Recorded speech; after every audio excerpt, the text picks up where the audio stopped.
দিনের প্রেম গল্পটির দ্বিতীয় পর্বটি নিয়ে। গল্পটি শুরু করার আগে আমি সবাইকে একটি কথাই বলবো, যারা যারা আমার চ্যানেলে নতুন আছেন অবশ্যই চ্যানেলটি সাবস্ক্রাইব করে লাইক দিতে ভুলবেন না। সো বেশি কথা না বাড়িয়ে দ্বিতীয় পর্বে যাওয়া যাক। মেঘলা জানতে পারে তার শরীরের ভেতর বসবাস করছে অন্য আরেকজনের আত্মা। তার দেহের ওপর এখন আরেকজনের দখল। মায়ের কাছে দৌড়ে গিয়ে সব খুলে বলে মেঘলা। মেঘলার মায়ের জন্য তা ছিল এক বিরাট ধাক্কা। তার মা ভাবে শেষ পর্যন্ত তার মেয়ের উপর জিনের আসর।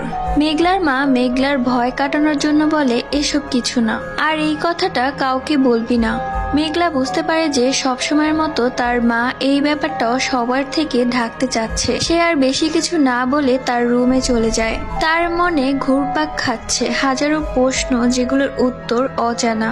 সে শুয়ে শুয়ে ভাবতে থাকে তার সাথে ঘটে যাওয়া বিগত সব ঘটনাগুলো, যেগুলো সে এড়িয়ে গেছে। তাহলে কি সত্যি তার আশেপাশে কেউ ছিল? এইসব প্রশ্নের ভিড়ে সে যখন হারিয়ে গেছে, তখনই তার মা তার ঘরে ঢুকে। হাতে ছিল একটি তাবিজ আর এক বোতল পড়া পানি। মেঘলা তার মায়ের মুখের দিকে তাকিয়ে একটু অবাক দৃষ্টিতে জিজ্ঞেস করে, এগুলো কিসের জন্য আম্মু? তার মা বলে, তাবিজটা গলায় পরে নে, আর পানিটা প্রতিদিন সন্ধ্যায় খাবি, মিস যাতে না হয়, আর আজকের থেকে আমার সাথে ঘুমাবি। মেঘলা একটু অবাকই হয়, তবে একটা বিষয় তার দারুণ লেগেছে। কোনো জিনের কারণে তার মায়ের আদরটা মনে হয় একটু বেশি পাবে। তবে মায়ের কথাও একটুও সে কানে তুলল না। তাবিজে তার বিশ্বাস বরাবরই কখনোই ছিল না। সেগুলো নিয়ে মেঘলা টেবিলের উপর রেখে দেয়। রাতে যখন তার মা গভীর ঘুমে, তখন মেঘলার চোখে এক ফোঁটাও ঘুম নেই। মেঘলার মনে আসছে বারবার প্রতি রাতে পাওয়া সেই সুগন্ধির কথা, যা আজকে সে পাচ্ছে না।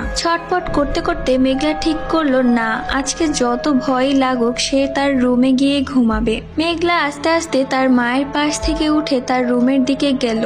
রুমে যেতে না যেতে সে বুঝতে পারলো আজ শুধু বারান্দাতেই নয়, তার পুরো রুমে সেই সুগন্ধির মাখামাখি। সে বুক ভরে সুগন্ধিতে নিঃশ্বাস নিল, কিন্তু সে বুঝতে পারলো না হঠাৎ কেন এত শান্তি অনুভব হচ্ছে। বিছানায় শুতে যাবে এমন সময় তার চোখ পড়লো রুমের জানালায়। কে যেন বারান্দায় দাঁড়িয়ে আছে। মেঘলা সেই আবছা অন্ধকারের জানালা দিয়ে দেখতে পেল সেখানে কোনো ছেলের প্রতিবিম্ব। প্রথমত মেঘলা একটু ভয় পেয়ে গেল। সে ভাবতে থাকলো সে কি চিৎকার করবে নাকি চুপ করে থাকবে। তা ভাবতে ভাবতে চোখের পলকে সেই প্রতিবিম্বটা জানালার পাশে থেকে সরে গেল। মেঘলা দৌড়ে বারান্দায় গেল। সেখানে কেউ নেই, সাথে সেই সুগন্ধিটাও উধাও হয়ে গেছে। সে বুঝতে পারলো তার আশেপাশে যখন কেউ থাকে যাকে সে চোখে দেখে না, ছুঁতে পারে না, তখনই শুধু সে সুগন্ধি পায়। সেদিন রাতেই মেঘলা সিদ্ধান্ত নিল সেই ছায়ার সাথে তাকে কথা বলতেই হবে। সে সাহস করে জিজ্ঞেস করতে চায় যে